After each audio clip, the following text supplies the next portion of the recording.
నమస్తే welcome to V3 news లక్ష్యం సమాజయితం ఇక డీటెయిల్స్ చూసి ముఖ్యమంత్రి కేసీఆర్ ఎన్నికల్లో ఇచ్చిన హామీలన్నీ వెంటనే అమలు చేయాలని డిమాండ్ చేస్తూ వీఆర్ఏల సంఘం రాష్ట్ర జేఏసీ పిలుపు మేరకు రాష్ట్ర వ్యాప్తంగా అన్ని ఎంఆర్ఓ ఆఫీసుల ఎదుట వీఆర్ఏలు ఆందోళన చేపట్టారు.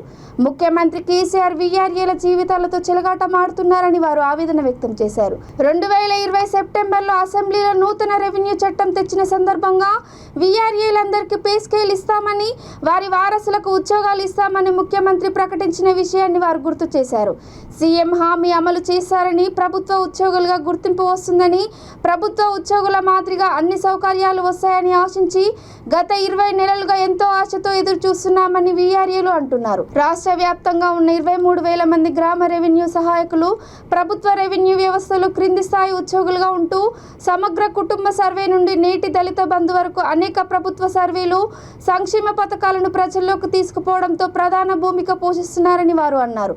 పెరుగుతున్న నిత్యావసరాల వస్తువుల ధరలకు వచ్చే అత్యల్ప వేతనాలతో వీఆర్ఏల కుటుంబాలు అర్ధాకలతో జీవిస్తున్నాయని అన్నారు. వచ్చే జీతం చాలక అప్పులు చేసి అప్పులు తీరక అనేక మంది వీఆర్ఏలు ఆత్మహత్యలకు పాల్పడుతున్నారని ఆవేదన వ్యక్తం చేశారు.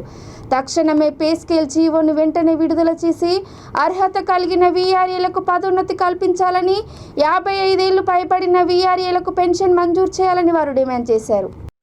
దాదాపుగా మన రాష్ట్ర ముఖ్యమంత్రి గారు దాదాపుగా మాకు వీఆర్ఏలకు హామీ ఇచ్చి 21 నెల గడుస్తూ ఉన్నది. 21 నెల గడిచినా కూడా చెప్పిన మాటకు ఇచ్చిన హామీకి ఎలాంటి కూడా పొంతన లేకుండా ఇంతవరకు కూడా కాలయాపన చేస్తూ ఉన్నారు.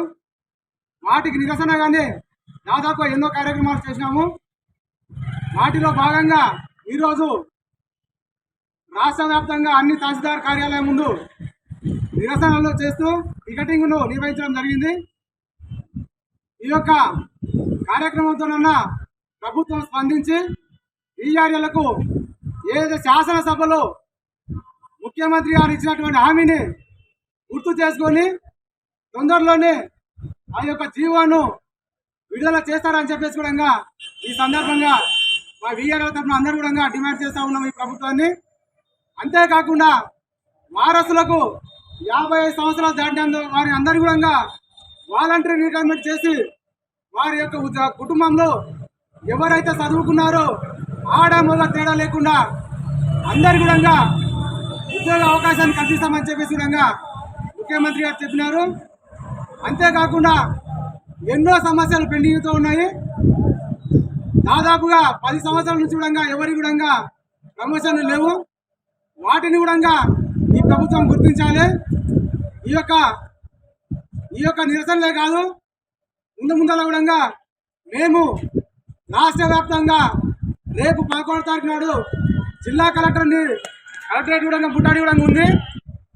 ఇంతటితో కూడా ఈ ప్రభుత్వం స్పందించకపోతే సమ్మెకు వేయడానికి కూడా ఈ యొక్క వీఆర్ఏలు సిద్ధంగా ఉన్నారని చెప్పేసి కూడా నేను సందర్భంగా తెలియజేస్తూ ఉన్నాను. ఎందుకంటే కష్టపడి పనిచేస్తూ ఉంటే ఈ యొక్క ప్రభుత్వానికి కన్ను లేవు. కన్ను ముక్కు చెవులు అయినటువంటి వీఆర్ఏలని ఎందుకు పట్టించుకోవడం లేదని చెప్పేసి కూడా నేను ఈ ప్రభుత్వాన్ని కోరుతా ఉన్నాను. పని చేస్తూ ఉంటే పని ఒత్తిడి పెరిగింది కానీ జీతాల కాడికి పోతే దాదాపుగా 5 సంవత్సరాల కింద పెంచింది ఈ ప్రభుత్వం. అప్పటి నుంచి ఇప్పటి వరకు కూడా ఎలాంటి జీతభత్యాల గురించి మాట్లాడకుండా పనిభారాన్ని పెంచి వీఆర్ఓలను రద్దు చేసి ఆ పనిభారాన్ని మొత్తం కూడా వీఆర్ఓలతో చేపిస్తూ ఉన్నది. మరి ఈ యొక్క విషయం ప్రభుత్వం తెలియదా? ఎందుకు వీఆర్ఓల జీవితాలతో ఆడుకుంటారని చెప్పేసి కూడా మేము ఈ యొక్క నిరసనలే కాదు, ఎట్టి పరిస్థితుల్లో కూడా మాకు ఇచ్చినటువంటి హామీని నెరవేర్చకపోతే సమ్మెకు వేయడానికి సిద్ధమని చెప్పేసి కూడా ఈ సందర్భంగా తెలియజేస్తూ ఈ యొక్క సమావేశానికి